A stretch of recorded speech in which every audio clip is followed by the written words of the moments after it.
Tell us about Billy Miles. There are others just like him. You can call them what you want. They're human replacements, alien replicants. They're virtually unstoppable. What do they want? They want to knock out any and all attempts by us to survive the final days. When they come back to retake the planet.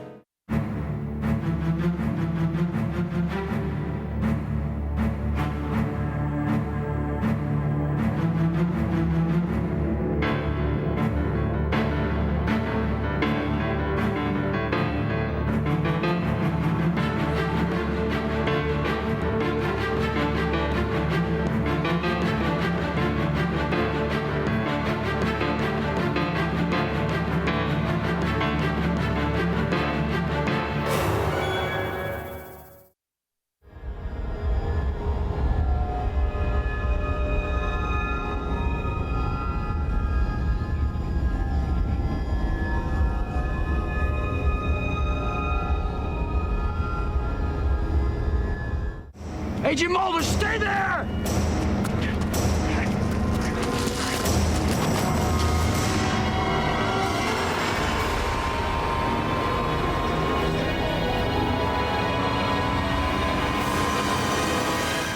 Ironically, the mythology was never more vigorous than it was in season 8 because of the terms under which we had David Duchovny. It was not practical to bring back David for a standalone episode. He was a missing character. So we had to bring him back for the mythology. Chris always felt that at some point we do have to open up and come clean. We have to let the audience in on what's going on so we can lead to a satisfying conclusion. And I think that may be why there are more mythology shows in the addition of the super soldiers, which was a new wrinkle. It also allowed us to invest our new characters in the mythology as well, because the rise of the super soldiers in Within and Without was almost a direct reaction to bringing on the Doggett characters. There's a new wrinkle in the mythology that still fits and works and makes sense, yet gives him an opponent. You don't want David Duchovny to leave and to burden Robert Patrick's character with having to just be the new Mulder, the new battles, and deal with the old battles and deal with what Mulder did. You can't replace him. So the trick is to add to the mythology in a way that allows it to go forward, yet gives your new character something new to deal with. I figured that the best way to introduce the character was exactly the way they did it in a mythology episode. And I think it was important for Chris and Frank and my director, Kim Manners, to really establish who this guy was, John Doggett, and what he was supposed to be doing. The first day of shooting, we're doing the scene where Scully throws a cup of water in Robert's face. We rehearsed it and rehearsed it and rehearsed it, and Chris called and said, listen, before you shoot, let me know. I want to come down. I want to make sure the scene's right. And it was a very special moment for Chris, for all of us. And it came that time for Gillian to stand up and hit Robert with a cup of water. And she did, and walked away. I think I dilated or something like that. And Robert felt, he exhaled. He thought, oh, okay, it's over. I'm here. I am now John Doggett. There's something about that scene that just solidified that character for Bob. I'll never forget it. Suddenly there's this new energy, this new life. The crew was reinvigorated. I was reinvigorated. Everybody had this new energy from Robert Patrick. If you were to find him out here, or this ship, or this alien bounty hunter, what would you do then? I know what Agent Mulder would do. He'd do whatever it took. You mean lie? Like you've been lying to me. And flout orders like you've done every step of the way on this thing. Is that what it takes, Agent Scully? Give a little, get a little, Agent Doggett. You knew where the kid was. You knew where the kid was, and you wouldn't tell me why. What kid? I don't see any kid. You're lying to me again. Assistant Director Skinner took him from here to the hospital.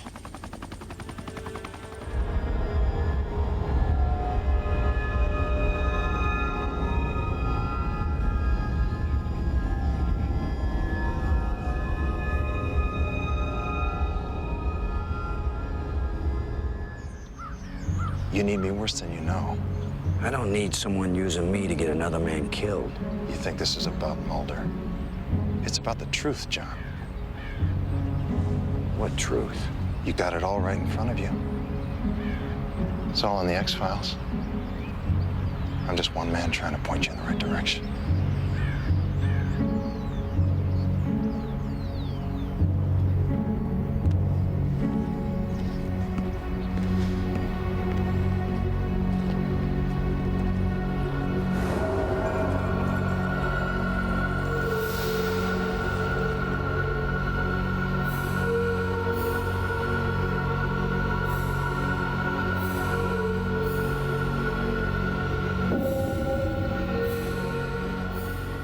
Super Soldiers was a lie, basically. It was a way to account for these aliens who were appearing and explain them away in a terrestrial, somewhat believable fashion.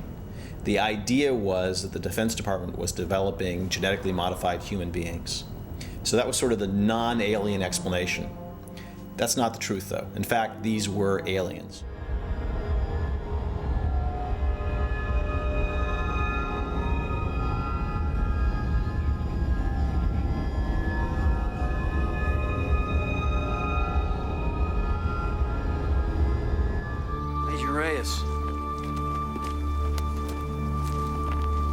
Assistant Director Skinner, Agent Scully, Monica Reyes.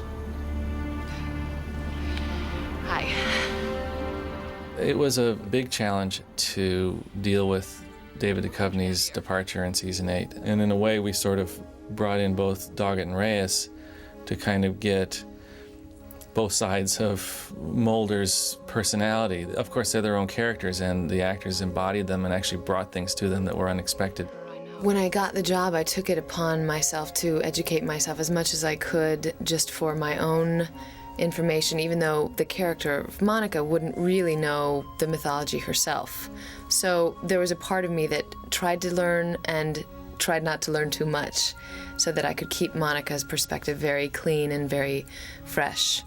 You believe in extraterrestrials? Let's just say I don't not believe. As I said, I try to stay open.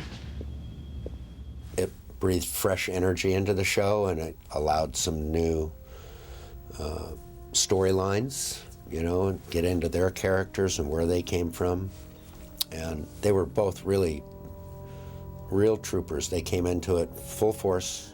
We had some fun with this new dynamic and with playing Scully as sort of a believer in that I don't think she ever became Mulder, but I think she realized over time that science can answer everything, but science hasn't answered everything. And so she would become the expert in things paranormal with Reyes' help, and Doggett got to be the realist. And the mythology at a point, I think, had become somewhat complex and layered and a little bit maybe too difficult to continue to add more layers onto. It made the show more interesting in certain ways and less interesting in other ways. I think for the longtime fans, they weren't used to seeing a Mulderless show, so I think that they felt the show had changed in some way that they never forgave it. But I think that there were other people who loved these new characters and saw that we were telling interesting stories just in a new way.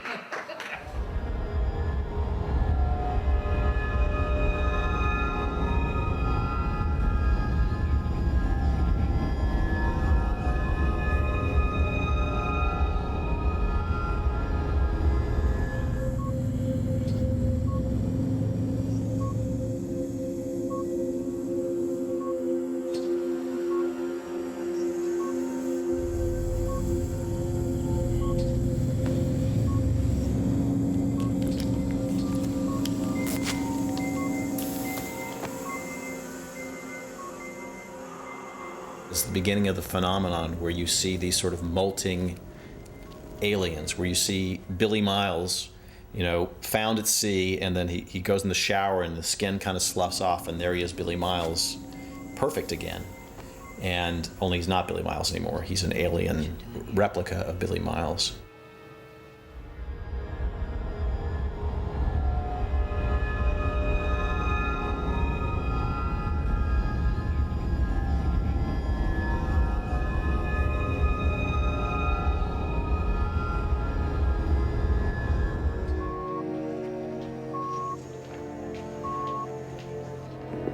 Where are you going? I don't have time to waste debating our differences, Agent Doggett. I strongly believe that Agent Mulder is infected with a virus. A virus? A virus that seems to keep the body just alive enough to take it through a transformation. Into, let me guess, an alien. Agent Doggett, I don't have time to argue. I'm not arguing. And for what it's worth, that's what this guy that first found Mulder told me. This man that we put in prison, Absalom? He told you this was a virus? No. He said the abductees were being returned and left for dead. That if he hadn't have found them and done his hocus pocus, they would have been resurrected as aliens. It was all part of some big alien takeover of the world. That's it. What's it? How Billy Miles came back so perfectly. And I stood there and watched his body go into seizure just moments before this happened. On the monitor, there were 2 heartbeats, and I told the nurse that it was just a mechanical error. You think this kid has sloughed his skin and come back as an alien? And it'll happen to Mulder if we don't stop it soon. Where are you going? I need a surgical bay, a team of doctors. I have to keep Mulder's body stabilized in order to administer the vaccine. What vaccine? The one I asked A.D. Skinner to get me. I thought that was a very powerful episode. It had a simple science fiction storyline, and it had a really good emotional dynamic between Scully, Doggett, and Mulder. I think you really started to get the love triangle. That Doggett really did love Scully, but Scully would never look at Doggett because obviously her heart belonged to Mulder, and Doggett being too good a guy to fight that, having to respect that, even though it was painful for him, clearly.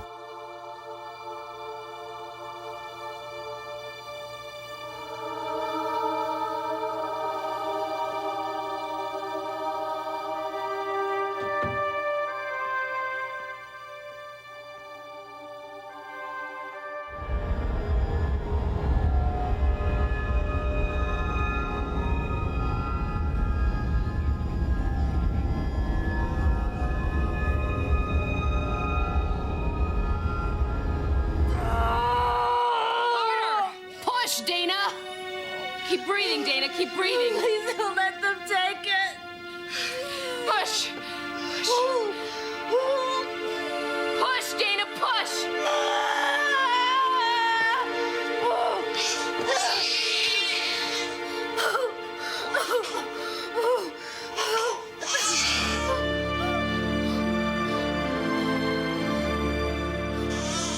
Essence and Existence, I think, are an amazing 2-parter. Not just because it's an existence where my son Jerry gets to play Scully's baby, which was just a terrific capper on my X-Files career, and he did a damn good job, that little guy. I don't understand, Mulder. They came to take him from us. Why they didn't? I don't quite understand that either. Except that maybe he isn't what they thought he was. That doesn't make him any less of a miracle, though, does it? That was a nice moment, and it was on the last night of shooting for David and Gillian together until David came back for the very end.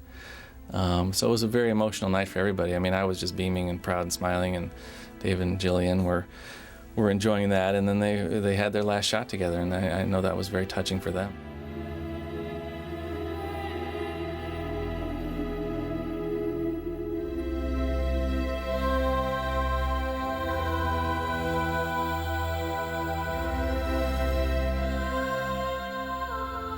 Once the baby was born, what do you do with it? And what kinds of jeopardy are acceptable to put an infant child in? And we found interesting things to do, like having that artifact sort of fly through Scully's apartment and hover above the crib, which I think was a great sort of creepy image. But it was hard to figure out opportunities to dramatize the existence of that baby.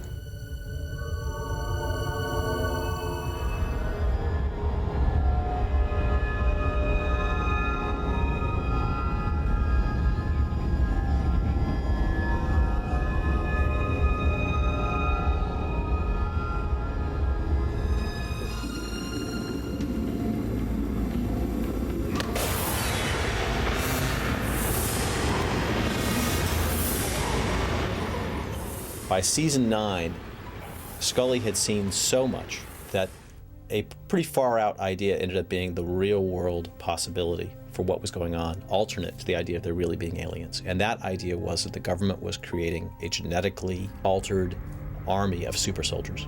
And that was the direction the show was going in season 9, which ultimately ended up being our final season. And so that storyline never kind of flowered as fully as it would have had there been a season 10. But that was the most convincing alternative we could think of to account for what Scully had seen. I'm a bioengineered combat unit. I have no weaknesses. I don't sleep. I can breathe underwater. That's how I saved your life, John. It was Chris's idea to have that be the mislead, have that be the real-world explanation for these incredible things that we were seeing. The idea of having aliens come and replace us, I think we probably came up with together after season 7.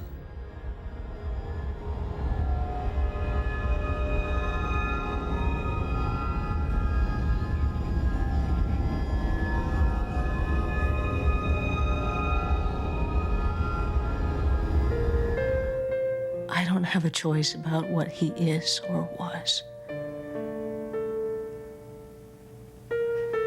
But I do have a choice about the life my son will have.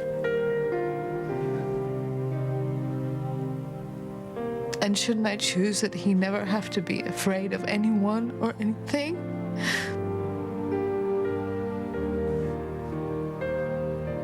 And can I ever really even promise him that?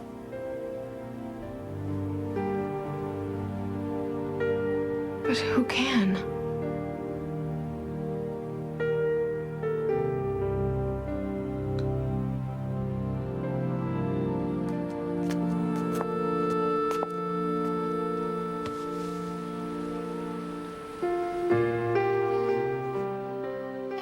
Our intention was to resolve the baby storyline, exit Mulder and Scully from the series. We knew we had Gillian only through season 9. If there'd been a season 10, there would be no Mulder or Scully in the X-Files.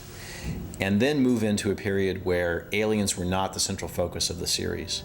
I think we all felt that the alien storyline, the mythology, the conspiracy had really gone on long enough and played itself out, and that there was another type of ongoing storyline to play involving Doggett, the forces that killed his son, and Reyes.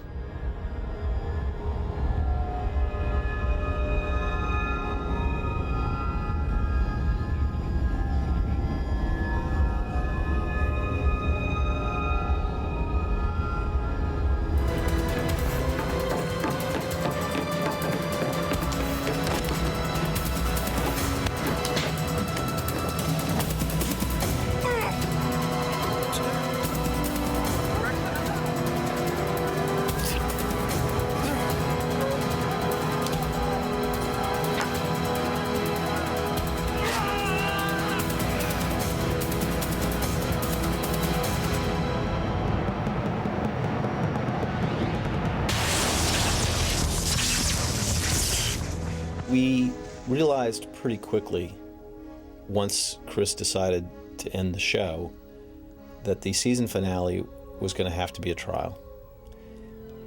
Throughout the life of the series, we'd taken delight in asking more questions than we answered. But knowing that the show was coming to an end, we knew we had to finally take the time to just answer questions, to try and resolve as much as we could. Let's bring in the defendant. This proceeding is called to order. I knew in my gut, and I think Frank knew in his gut, and I think Chris did too, that it's the only way for us to really bring back all of the elements that we wanted to bring back, and we really wanted it to be a class reunion. I think it worked really well. The courtroom setting to explain from everybody's point of view what had just happened over the last 9 years.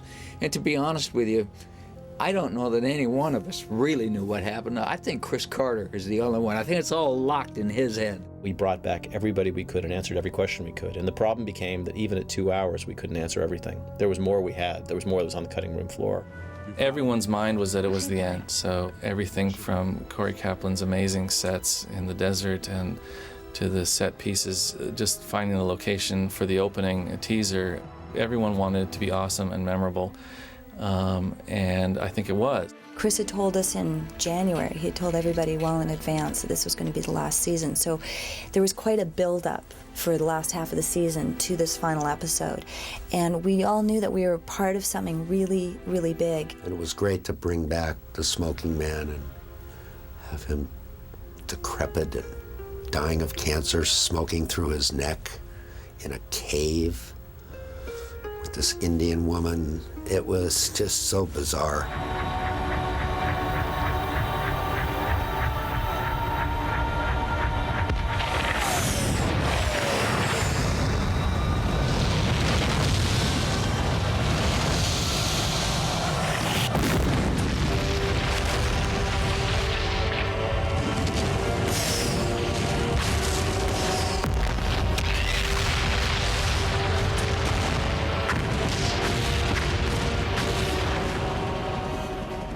We wrapped everything up as perfectly as you could, given the strange, unpredictable twists and turns of the journey we'd taken over those 9 years. Certainly, there's no way Chris, when he wrote the pilot to the X-Files, could have imagined the phenomenon it was going to become, that it would go 9 years, let alone 5. I think he hoped for 5 at the most, that there'd be a feature film, that there would be cast changes, that Mulder, who really was the driving force behind the series, would be gone for 2.5 out of those 9 years. I don't know how I would have done any of it differently, given what we knew at the time. I think at every step, we really killed ourselves to make the best possible decisions we could, knowing what we knew. It could have just stayed a monster show. It could have just been Mulder chasing vampires and ghosts for the rest of it, but the mythology was an attempt to cast these characters against the real world, or an imagined version of the real world, and I think that started to strike a chord with a lot of people. I don't think the vast majority of our audience obviously doesn't necessarily believe in alien invasion, but they would sure like to speculate about it, and that's where the fun comes in. In fact, there was one scene that was supposed to end the show, President Bush receiving the news, which in retrospect, for a lot of reasons, it was a good cut, because it's really where you want to leave. You really want to leave with Mulder and Scully, and I'm glad we did. I always saw the show as a search for God in a way, or a search for godlessness. There was a story that I read in the New Republic during the beginning of the show, or the course of the first couple years of the show, and it was right around the time that Schindler's List came out. And it was an article on memory, and about how important memory is to action and to not just history, but to the future. And so I think that idea played through the course of the X-Files, the idea that you cannot bury the truth. You don't bury someone, we bury the dead alive, is the way we put it. And that's really how memory played into the story that was really the through line for the X-Files. In the course of a 24-episode season, you'd have 6 or 7 or 8 episodes that really told a story that promised, more and more, that answered itself as it went along, but then asked even more questions, and that kind of twisted back on itself. I mean, sometimes perhaps one time too many, but it turned out to be a story that captured a lot of people's imagination, and that sustained for a remarkably long time. David is looking to you. The fondest memories of the X-Files was the family, and we were a family. Not only the cast, but the crew. It was the culmination of a huge, gigantic show that changed television and the way television was made. And we were so fortunate to push the limits of what you're allowed to do in television, just from the magnitude of what we did with the visual effects, the practical effects, the things we built, the stories that we got to tell. You bled for this, you sweat a lot making this show. But that is what translated into, it came into people's living rooms and was a high-quality show with this whole arc, this whole mythology. It was the best crew I've ever worked with, still is to this day. X-Files changed the way TV looked. It had a huge effect on TV then and TV since. I don't know that a viewer can watch this series and really understand what it means to invest your life creatively into something this magnificent, but it was a crowning achievement, and I will never forget that. From the first episode of the X-Files, you see this poster with a spaceship on it, and it says, "I want to believe," and that really is Mulder's mantra. He doesn't believe, he wants to believe. He wants to find reason to believe, and that's kind of, for me, the basis of faith, is that you continue. Faith is a struggle, it's an effort, and Mulder's faith was a struggle and an effort, his faith to find the truth about his sister. So that poster, I think, really sums up so much of what became the mythology, that search. I think that Mulder and Scully getting together at the end of season 9, ending in a rainy motel room, is the perfect ending to the series. The watchwords of the series were, "The truth is out there." And I had felt for many years that, corny as it sounds, the biggest truth in the universe is love, is sort of this non-physical truth. It's the bond that Mulder and Scully formed. And yet, because their partnership was based on this quest for the truth, they were kept from consummating that bond. It's like their battle kept them from being together. And I felt finally allowing them to be together, however brief that moment was, but allowing them to be in that room and be together and to feel their love for each other was the simplest and most perfect way to end the show. And I was really happy with the way it came to a close.